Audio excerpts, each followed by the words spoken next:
So look, was the you got the nomination for best newcomer in 2022? Mm-hmm. Was that sort of the turning in Edinburgh? Was that sort of the turning point? I watched the show. It's a terrific show. I think that certainly did something. Where before that, I had a little bit of an online audience from the clips I'd been posting. Yeah, and then went and got the nomination for my debut in Edinburgh, and I think there was that feeling of like, oh, he can actually do this. Because I think there's a lot of people who can exist online and be very funny online, but then you see their stand-up show and you go, oh, this maybe should have been a meet and greet.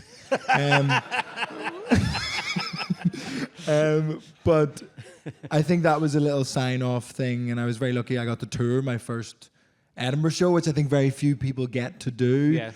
And I think that nomination sort of turned a lot of people from, oh, I like his online stuff, but I don't know if I would go see him live, and that sort of gave me a little like seal of approval, maybe. But it didn't feel like a turning point in terms of the like career in the mainstream industry at all. That's really only the needle's only moved on that in the past sort of 6 months. Right. And I think it was because Richard Osman said I was good on his podcast, and all of the producers and commissioners in the industry listened to his podcast. That's interesting. Yeah. And honestly, like the day after it came out, I got like a bunch of meetings with production companies and all these opportunities. It was like, sort of wish you'd mention me sometime.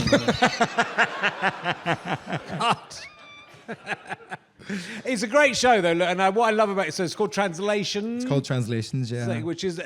So look, it could be arty-farty because it's based on a play called Translations. Translations by Brian Friel. Yeah, and so it's quite, it feels like quite a high concept. It feels it's going to be quite arty-farty and intellectual, which it is, but also it's very accessible, and you're sort of immediately taking the piss out of that and taking the piss out of plays, but you're sort of having your cake and eating it with that. But it's a very well constructed show, which even nods at its own construction, and you joke about that 40-minute point where you put something serious in. Yes, yeah. I like to be a hypocrite in my shows. Every single show I've done, so I've only done 2, and then I'm touring the 3rd one now. I always say something in the show, like I slag something off in the show, and then I become that thing later on in the show. I think that's like a nice thing. Reviewers think I didn't mean it every single time. Like, well, he said this at the start, and then by the end, he was doing exactly what he said. Yeah. It's true. It's 100% true. But I think that was the aim, because I came up in the sort of internet world, and I was doing clubs and trying to break into clubs, and I wanted to be really funny, and I like American comedy where it's all funny, but then I also like fringe comedy with the structure and the meta stuff and zooming out and zooming in and all these different things, and I wanted to prove a point of like, you can just do both. Like the really fringy comedians think, oh, the club comedians can't hack it up at the Edinburgh Fringe, it doesn't work over 60 minutes. Then the club comedians are like, oh, they couldn't do a gig in Gravesend on the weekend, would you want to? But but I was just like, well, you can do both. This has existed for a very long time. And what I'm about to say will sound very arrogant, so I would like to clarify that this is what I'm aiming for and not what I think I'm definitely achieving. In that sort of Shakespearean thing of like the people who could only afford the sort of peasant tickets for Shakespeare, they sort of enjoyed like the dick jokes and that type of stuff. But then the sort of more well-educated people got different references and the sort of through lines and all those sorts of things.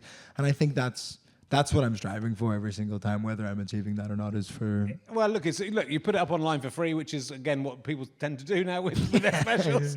But it's, I think it is a really good idea because, look, for everyone, every comedian should do it if they've got enough specials to do it with. Because if you're on tour, you want people to watch it beforehand and go, okay, I like this guy, I'll go and see him, or I don't like this guy, I won't go and see him. 100%. It saves a lot of time. Well, I think sometimes, you do these like bits of press and you're doing regional radio to promote your tour and like bits and bobs, and like I always think it's a big ask from hearing you on a podcast for sort of 45 minutes to an hour, like to go, yes, now spend £25 on a ticket, please. You sort of think it's nice that there's this little showcase of like, right, watch this, and then, or even like it's sort of a big funnel. Watch the short clip of the special, and then maybe watch another couple clips of the special and go, well, I liked 4 bits from the special, so I'll watch the special. Then you watch the special, and then you go see the tour show. So it gives people a bit of an opportunity. I mean, this is all me just justifying, like, to my girlfriend that I've spent my savings on a YouTube video. It's lovely. It's beautifully filmed. And well, look, what I like about it is, you're from Northern Ireland. You're obviously your name gives away there's an Italian connection to your family. I may have spotted. I'm finding that out right now. But it's a very it's a very Irish perspective on, and what I love about it is you touring these shows in England, because it sort of is that this show is maybe particularly it's quite an anti-English show. So I've brought you to Essex to talk about that. Yes, I'm slightly more local to the Leicester Square Theatre, where we might get a few more Irish people in, but sure, let's have a go in Chelmsford. No, I had and I think what I always try and do is, it's really nice to make fun of somebody to their face. I think it's a very love, because to make fun of somebody properly, you have to really know them, and to really know somebody, you have to pay attention, and paying attention is an act of love. That's sort of how I rationalize all of it. So I make fun of it, and when I do the tour shows in Ireland, people go, "God, do you say that in England as well?" And I go, "Yeah, and it's way more fun to do it with people and have that tension and that fun." But last time I was in Chelmsford on my second tour, so I would do 5 minutes before bringing on the support act. And in that 5 minutes, this sort of old couple got up and left. And I was like, I really haven't said anything at all. And I spoke to the staff in the interval. And what it was is they were an elderly Italian couple who didn't speak English and thought I would be speaking Italian. So just had to get up and leave. And they didn't get a refund. But I really love the stuff about England. It's really great, because it's what I love about comedy is you get the perspective of the person, and hopefully that perspective is like at least somewhere different than your own. For me, I don't want to go and see people who just think the same as me. But you do make some very good points that English people need to hear. This idea that English people think they're loved around the world, that we're all charming and whatever. It doesn't kind of go with the reality of what in England, especially, that the UK has done to the rest of the world. For sure, I think the joke in that first show is that it's that English people, like, I think a lot of English people think that they are like normal. Like, English is like factory settings, and everywhere else around the world is different to that. And you can argue against me, but you've done that with the concept of time. Where does time live? Greenwich, actually. Ridiculous behavior. But it's this idea that, like, no, you're weird to me, because it's different. So whatever's normal to you is normal to you, and then it's sort of like reflecting that back. And I think it does come from maybe like a colonial mindset. That and English people love to claim people as well. Anytime somebody does well, they're British, but if they don't do well, Andy Murray is Scottish. And that's sort of like in every language, and it's upsetting, like in every language is Wikipedia apart from English. Oscar Wilde is English. Yes. And it's just because Irish people don't speak any other languages to correct it on Wikipedia. But it's almost that thing that like spread around the world, like Oscar Wilde has been like claimed, and it's like, oh, that's a bit of a shame that one of our sort of greatest exports and best gays has been sort of burgled from us in a weird way. Was he the best gay? I don't know if he was there. He was a It's between him and Norton, I think. You think so? I think Norton's got it. You've got that. I'm not saying you've got some great gays over there. You've got some great gays. It's only a new thing back home, the gays. Do you have them yet?